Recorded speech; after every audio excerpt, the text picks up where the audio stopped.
You know, it seems like suddenly the whole world is obsessed with Greenland. We hear about its strategic location, all those untapped minerals, its huge role in climate change. It's become this grand prize on the geopolitical chessboard. But in all that talk, there's something huge, something really important that we're missing. I mean, the world wants its minerals, it wants those military bases, but who are the actual people who live there?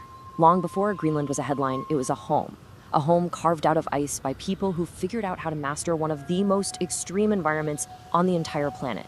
So who are they? And what happens when their ancient story smashes right into our modern world? Here's the thing, and this is really the key to this whole explainer. You just can't understand Greenland's future, or even what's going on right now, if you don't first understand its people. Their incredible journey is the real story. All right, so let's start with that modern context. Why is Greenland suddenly a prize on the map? What's all the fuss about? Well, it's really a perfect storm of factors, isn't it? First, you've got its military location. That's Pituffik Space, which is super important for the US. Then there are all the untapped resources. We're talking minerals, maybe even oil. On top of that, as the climate changes, new shipping routes are opening up right through the Arctic. And of course, it's basically ground zero for climate change research. It's easy to see why the world is paying attention. Okay, but that's just the what. That's the prize.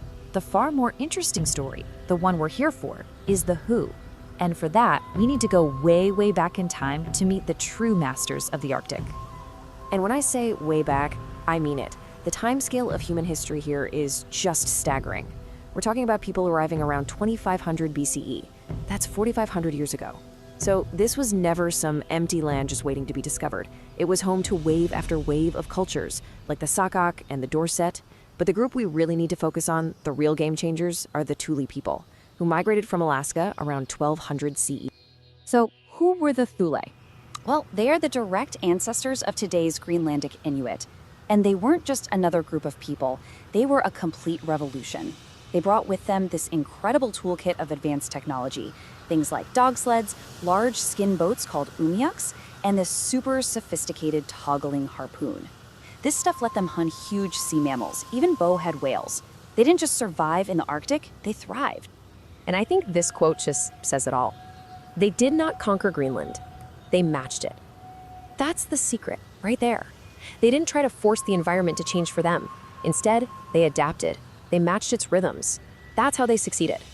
All right, so now we've met the masters of adaptation, but they weren't going to have this island to themselves for long.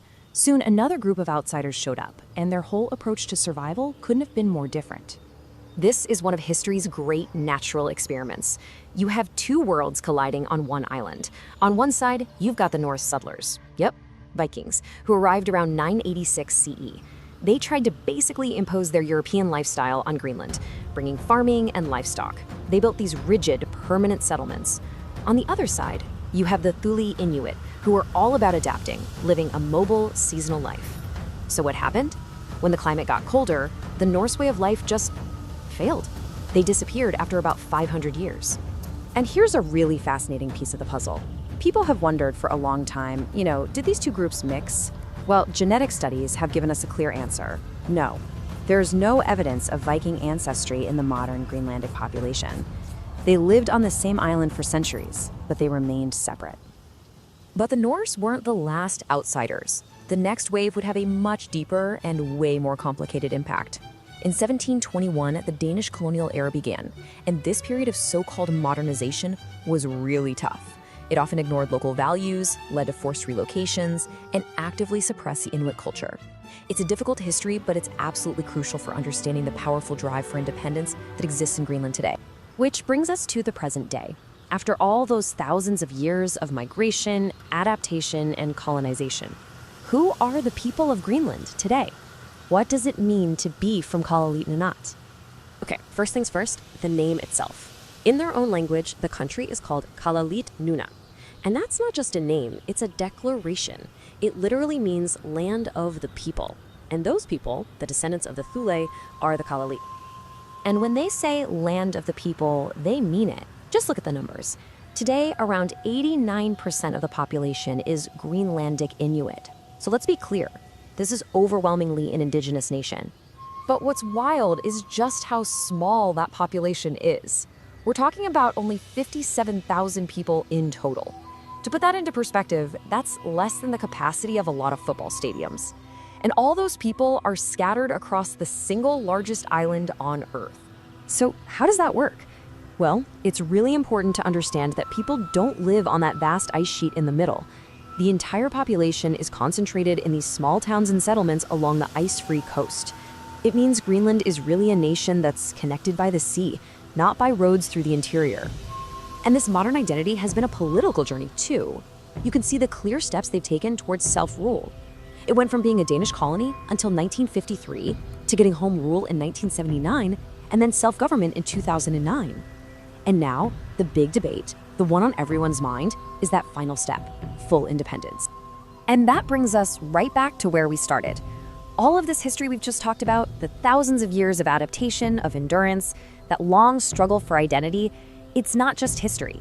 It is alive, and it is shaping every single decision being made today. This is maybe the most important takeaway. When the rest of the world debates mining in Greenland, we see resources. For the Kalaalleets, it's a debate about their ancestral lands. When we talk about independence as just a geopolitical move, for them, it's the next logical step in a historical journey that's been centuries in the making. I saw this quote that just nails it perfectly. Kalaallit people are not new to external interest. They are new to being asked. Think about that.